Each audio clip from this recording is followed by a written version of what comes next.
clear this guy has a background in graphic design or visual design of some kind, surfing and the adventure sports and all that stuff. It tells me a lot about his personality just from looking at that, which I think is really, really cool. And the other thing I was thinking too is if that paragraph is about you, right, to the right, why is there a mock-up of an app you designed? Like, why isn't there a picture of you there? Get rid of the word branding here. I can look at this and be like, Chris is really good at branding. You know, I don't have to see branding right really big up there, you know. So first, we'll normally turn this over right to you, Jeremy, but I just want to say cheers because I double checked. And while that pink for self-starter is accessible at larger text sizes, for contact, that looks like a tab. That's actually a button. Oh no, I didn't even check that. Yeah. Come on now, dog. Okay, cheers. All right. Thank you, Chris. All right. A little extra tea. So you guys, first off, I just want to say overall, beautiful website. I mean, it's clear this guy has a background in graphic design or visual design of some kind. I really dig his logo mark, and the icon I assume looks like kind of like a palm tree. It's it speaks to a lot of the stuff. I feel like looking at his about section, the surfing and the adventure sports and all that stuff, it tells me a lot about his personality just from looking at that, which I think is really, really cool. Thinking about the portfolio piece itself, visually, it's very striking. The only thing I would say on the work page, one of the things that kind of confused me for a second was it actually links to his homepage, and then there's like that little mock-up at the top, which looked to me almost like a case study, and I click on contact, and I'm like, wait a second, hold on, this is not where I thought I was going to go. So I would probably say, just like from an architecture perspective, you know, obviously visually it's very appealing, but that piece confused me. I would put work on a separate page probably and get rid of the header Ludovic, and go straight to the top. Sorry to override you, but yeah, the fact that work, that's what he's talking about is work. The link is just the equivalent of home. Right. And so, yeah, when I look at this, I see the mock-up and I'm like, oh, that must be a case study. Again, thinking about affordances and things we see on websites all the time. I see that and I see a link. And I'm like, oh, click on it. I'm like, wait, hold on. But the recent work doesn't actually start until a little bit further down. But that was just something that kind of stood out at me a little bit at first before I even got to the case study. I don't know. You guys have any thoughts about that? But well, actually, on the same subject of buttons, I don't know if you guys noticed, but when you go down to coming soon, which is a hover interaction, which makes me want to click, it actually is a refresh of the page and brings me back to the top. So first of all, it's interactive, like there is a hover interaction when there shouldn't be one. And the second action is completely it's not what I expect. I expect to at least enter a page that's going to show me, here is the key insights of that project, more coming soon, at least more information, right? But not sending me back to the top of the homepage. So yeah, I think, Chris, like between the work link that just refreshes the page instead of being an anchor link that just sends you down there and scrolls the page down, there is also an issue with those coming soon buttons. Both of them actually have the same behavior. So definitely fix that one. Yeah, and as a reminder, Chris, those things are not accessible. So you'll need to change your pink slightly. Either you have to darken it or something, or you can just change the text to be black. I'm sure that would actually make it accessible.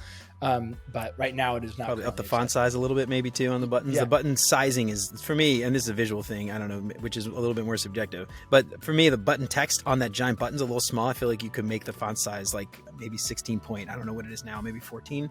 I don't know. You could probably beef those buttons up a little bit. Yeah, I'm with you. Perhaps, and that might improve the accessibility. You know, the one thing I really want to make sure that we touch on is to go to the top, Ludovic. The biggest piece of feedback I think that I have for Chris is it's unclear what he's after. I think you're absolutely right, Jeremy, that like you can tell this guy has a good amount of experience with like the creative side of things, and he has that flair. You can tell that. There are definitely like things to tweak on this page that I think would make it look better. Like, for example, left aligning instead of center aligning below would be something that I'd recommend. Like in that section, left aligning that stuff. I think that would look a lot better. Similar to the top, Yeah, exactly. And then also like either beefing up the button or making it smaller to fit the size of the text. Again, like smaller tweaks that wouldn't take that much. But at the very top, he says research, branding, UX design. The thing about that is like those are three separate roles. And like very different to say that, very different. And to say that you are good in all those, don't get me wrong, I'm sure he's great. Like according to the branding that I'm seeing here, like I can tell he has some experience with that, and I'm sure he has experience with the others. But like if a hiring manager is coming to this page, it's going to be unclear what they're hiring him for. And they're going to then start doubting his ability in the one that he's trying to land a job in, because like it's hard for us to believe that someone's going to be excellent at all those things, even if he is. It's just the way of things. And so I would say be very clear about that, Chris, is like, hey, I am a, UX designer who helps these companies do these things. And it sounds like, kind of in like the active sports realm, like that's the area you'd want to be in, is kind of like the surf skate realm, which is awesome. Like, I think that's super cool that you have like a niche that you are like stoked about. And I like the way that you talk about yourself. I think that's awesome. Like from what I was reading here, I really enjoy that. And I want to see that personality keep coming. And I know that I will. It's just, I think that part is going to harm you more than anything, is making it really unclear what you're after. Yeah. I was just, sorry, go ahead. Go ahead, Jerry. No, go ahead. Yeah, I was just thinking, like, I like the topography here, but I was just picturing in my head, each piece of portfolio item could have, UX design, research, branding up at the top somehow, but then highlight the word of the piece that you're trying to highlight the work you did, right? So like maybe there's a research portfolio piece and you highlight research. Maybe there's a branding portfolio item and you highlight branding or something, and you could use that to reinforce the work that you're going to see below. So I do know what I'm looking for. That to me also would be something I would love to see on an about page. Maybe the home page, like you said, it is confusing. Like, well, what are you trying to go for? Are you going for a branding job? That has nothing to do with research and UX. So like, am I going to hire you for that? I don't know. It's kind of confusing as a hiring manager. I think this is something you guys have talked about. Other people have talked about. Know your audience. Who are you trying to sell this to? And what are they looking for? And if you are going for a specific job, try to tailor that portfolio to that job that you're going for, as opposed to like the spray and pray kind of, I'm going to put everything on there and hope something sticks. Yep. Yeah, so I love that you call that out. Big time. And like this H1, like you said, Colton, is confusing, because it's like, well, which should we believe you have the most experience in? We don't know, right? Is it research? Is it UX design? Is it branding? But then the H2, which is veteran bartender, action sports freak, self-starter. This again, like, this is great. I love the personality and the vibe behind that. He chooses very interesting words, like, action sports freak. It's not just like, it's not boring. We get a sense of his personality. But again, so here up top, we don't know exactly his specialty. And then below, the next most important thing is that he tells us all kind of different things that just give us a glance as personality, but not him as a designer. Right. And so I'm not clear here. I'm still not clear here, except his personality.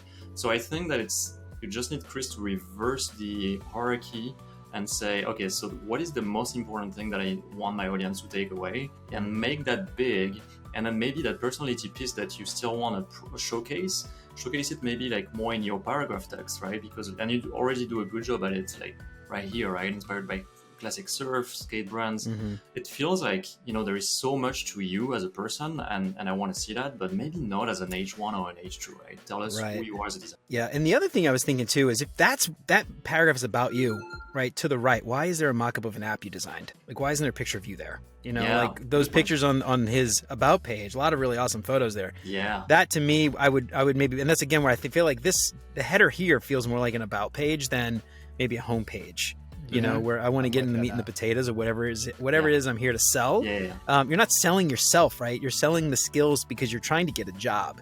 If this is just a personal website that you're just like, you have because you want to sell yourself as like an influencer or something, right?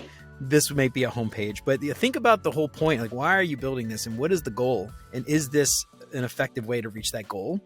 So anyway, kind of think about that, because I feel like this is a great about page.